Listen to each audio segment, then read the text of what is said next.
तीन ठाकुर बाहुड़िले श्रीधाम को जाजपुर जिला सुकिंदा ब्लॉक अंतर्गत टाटाबाइंसठारे आनंद उल्लास बाहुड़ा यात्रा अनुष्ठित होइछि।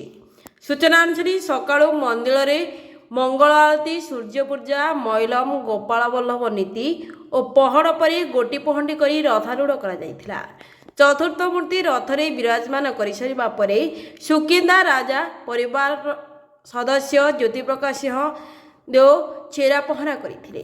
छेरा पहरा सरिबा परे प्राय 5:10 रे बाहुड़ा यात्रा आरंभ होइथिला। बाहुड़ा यात्रा रे हजार हजार भक्त जोगदेवा सह रथ मध्य टाणिथिले।